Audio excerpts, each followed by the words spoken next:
আমি মিঠু চলে এসেছি আবার একটি নতুন এবং ইউনিক রেসিপি নিয়ে। আমি আজকে করব হলুদ পাতায় চিংড়ি পাতুরি। দেখো, এখানে আমার 500 গ্রাম চাপড়া চিংড়ি আছে মাঝারি সাইজের, আর এখানে আমি দুটো মিডিয়াম সাইজের আলু সেদ্ধ করে নিয়েছি, আর এখানে গন্ধরাজ লেবুর ওপরটাকে ভালো করে ঘষে কিছুটা নিয়েছি। এছাড়া গন্ধরাজ লেবুর রসও লাগবে, তাই কেটে রেখেছি।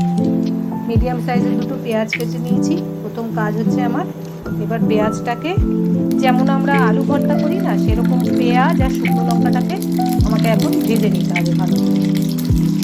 দেখো, আমি দুটো শুকনো লঙ্কা দিয়ে দিলাম ভাজার জন্য।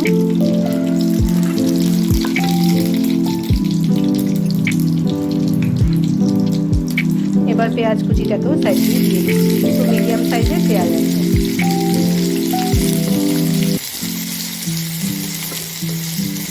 খুব ইজি রান্না, তবে উপকরণটা একটু গুছিয়ে নিতে হবে, কারণ হলুদ পাতাটা সবার কাছে অ্যাভেলেবেল নাও হতে পারে। সেই জন্য হলুদ পাতাটা আগে দরকার। আমার বাড়িতে একটা গাছ ছিল, সেই গাছের থেকেই আমি পাতাটা নিয়েছি। আমি প্রত্যেকবারই এই সিজনে একবার করে রান্নাটা করি। এমনি খুবই ইজি, তোমরা দেখো আমি দেখাচ্ছি। যাদের কাছে হলুদ পাতা একদমই থাকবে না, তারা একটা কাজ করতে পারো, একটু কাঁচা হলুদ বাটা দিয়েও যদি কলা পাতাতেও করো, তাও কিন্তু সেই ফ্লেভারটা আসবে। কারণ এর মধ্যে একটু কাঁচা হলুদ বাটার দরকার আছে, কিন্তু গন্ধটা একটু বেশি হয়ে যায় বলে আমি প্রথম একবার করে দেখেছি, তাই আমি কাঁচা হলুদ বাটাটা দিই না। পাতাতে দিলেই যে গন্ধটা হয় ওটাই আমার কাছে ঠিক লাগে। সেই কারণেই বললাম, যার হলুদ পাতা একদমই পাওয়া যাবে না, সে কিন্তু একটু কাঁচা হলুদ বাটা দিয়ে কলা পাতাতেও করতে পারো, তাহলেও গন্ধটা একই আসবে। দেখো, আমি পেঁয়াজটা ভেজে নিচ্ছি, হয়ে যাক, নামিয়ে দেখাচ্ছি। দেখো, পেঁয়াজ লঙ্কাটা আমার খুব সুন্দর ফ্রাই হয়ে গেছে। এই অবস্থাতেই আমি তুলে নেব। তেলটা শুদ্ধই আলুর মধ্যে আমি ঢেলে নেব। দেখো, আমি চিংড়ি মাছটাকে খুব ভালো করে আমল দিস্তায় থেতো করে নিয়েছি। ওর মধ্যে নুন হলুদ দিয়েছি।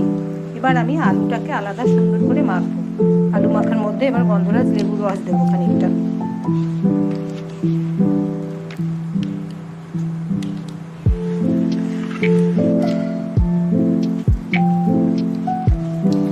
বেশ অনেকটা পরিমাণেই তেল আছে এর মধ্যে। লঙ্কাটা দিয়ে আলুটাকে সুন্দর করে মাখবো।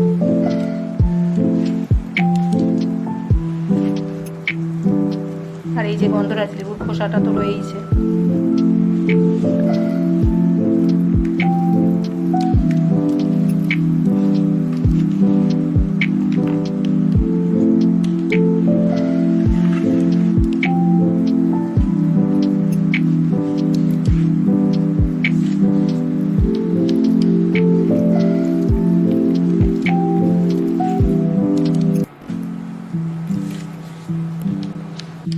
এবার দেখো, যে থেতো করা চিংড়ি মাছটার সাথে আলু লঙ্কা পেঁয়াজ তেলটা যে আমি একসাথে করেছিলাম, সেটাকে ভালো করে মিক্স করে একটা মন্ড মতো বানিয়ে নিয়েছি। এবার আমি হলুদ পাতার মধ্যে এই পুরটা দেব। এবার দেখো, আমি হলুদ পাতাগুলো ভালো করে ক্লিন করে রেখেছি। এবার এর মধ্যে দিয়ে তৈরি করে নিচ্ছি।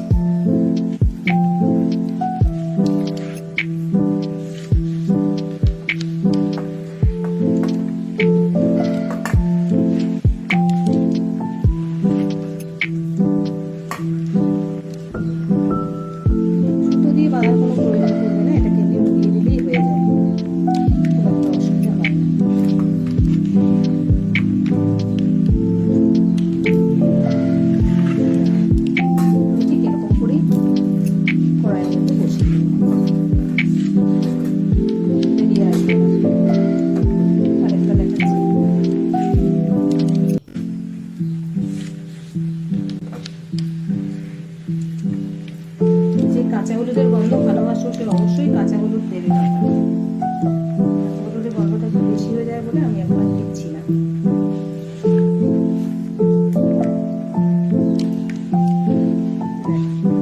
করে মুড়ে নিলেই এটা হয়েছে।